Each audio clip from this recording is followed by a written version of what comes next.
Hi, I'm Todd Nauck. Welcome to my YouTube channel. So it is January 1st, 2025, brand new year, brand new art video to kick things off and to coincide with Copic Markers' new campaign they've invited me to be a part of. It's their $1 Copic campaign. You can go to try.copicmarkers.com. Link is in the video description below, and you can get a Copic marker for $1, and that includes shipping. You get a randomized color, so it's kind of got this fun mystery bag, blind box sort of feel, and it's a fun way to spend $1. And if you decide to pick up some other markers, sets, art supplies at Copic Markers website, use my coupon code NAUCK25, NAUCK 25, and save 25% on your order. So it's a great way to kick off your year with your creative journey and stock up on some Copic markers. So speaking of which, let's start talking about this Copic marker art video. Now, I did the line art as a separate art video, and that will be in a separate video to come soon. And I'd encourage you to subscribe and set your notifications to alert you so that you don't miss out on that video and my future art videos as well. Hope to get more videos up in 2025 if I can. So with my approach to Copic markers is I like to start with a base shade and then blend to the light source with the lighter colors, using the lighter colors as my blending color. It smooths over that darker color and into the white and creates a really nice gradation effect. Copic marker ink is made to blend. It wants to blend, and it's going to blend as it encounters other ink. So I really keep that in mind and use that to its advantage. That's why I like to work mostly dark to light. And then I can always come in with other darker colors, blend it in with lighter colors, and just kind of craft the shapes that I'm working with depending on the light source and what it is, and if it's the form shadow or the cast shadow. And I also like to mix and match my color families. Now, when I say color family, Copic marker has a code on each marker, their color code, which is a letter and 2 or more numbers. So the letter is the hue or the color family, like B for blue and R for red. The first number is the saturation. That's the blending group. And that starts at 0, which is the lightest, up to 9, which is the darkest.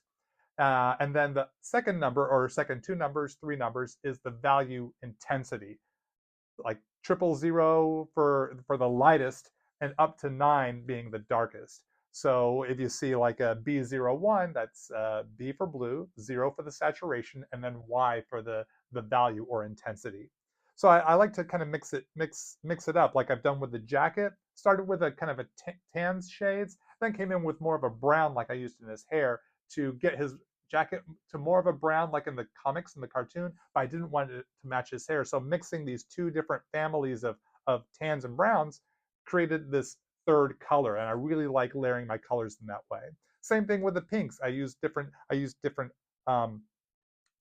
light shades of red and red violet to create the energy effect. And all these marker codes will be listed in the video description below, so you can utilize these colors for your Gambit illustrations if you happen to have these colors, or discover new colors from your collection as well. You know, he's going to be shades of gray, brown, tan, pink, magenta, turquoise, bluish greens. You can mix and match with whatever your collection is, whatever colors you have on hand, and mix and match them to create the colors that you need. So I like to come in with the pink to create the light source. So since the card he's charging up is creating a light source, that kinetic energy that he's charged up and built up, I want that pink to reflect on his face and on his cowl and in his hair and even onto his jacket and the turquoise bluish green part of his collar. I'm going to keep that in mind and work in those same pinks, starting with the darker pinks and blending in lighter pinks to create that lighting effect. Using grays for some heavier shadows, especially around his eyes to kind of create a moody effect. Here, like on his shirt, to create a little more volume and depth.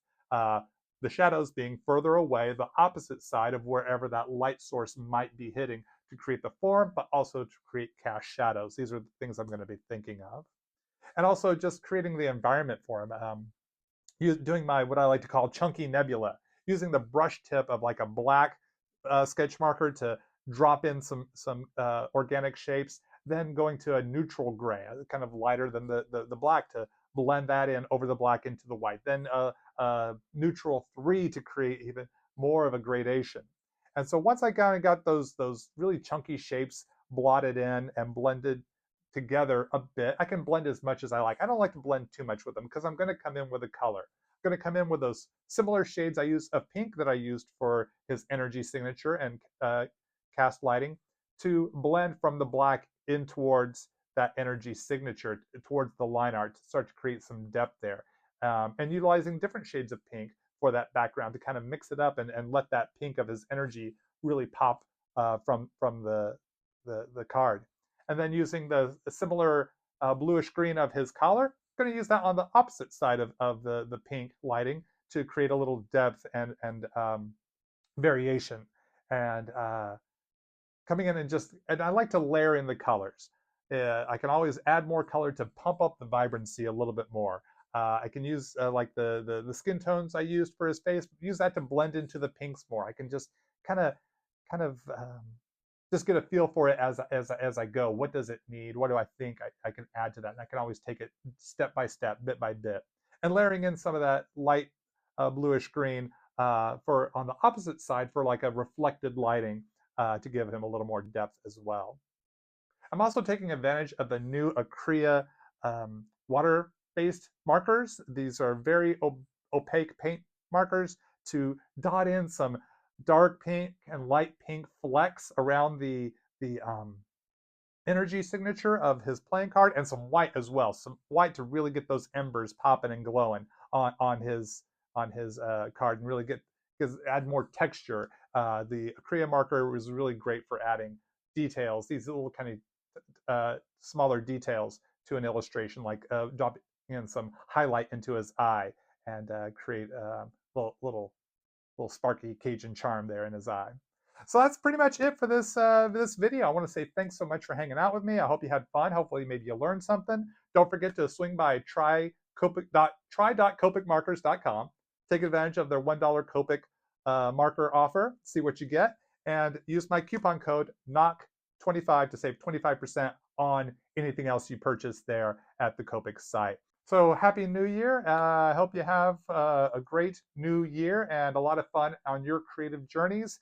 And stay tuned to my channel for more videos, and check out the series of videos I've already done previously. And until we see each other again, I'm Todd Nauck. Keep on drawing, keep having fun. Bye-bye, everybody. Hi, I'm Todd Nauck, and welcome to my YouTube channel. Happy New Year, everybody. I don't want that video cassette in the background. Get this Copic marker video up because Copic is doing a brand new campaign to kick off campaign where you can get a free, or no, it's not free, it's $1. So let's get to talking about this. Totally blanked. So when I approach my Copics, Copic coloring. So when I approach my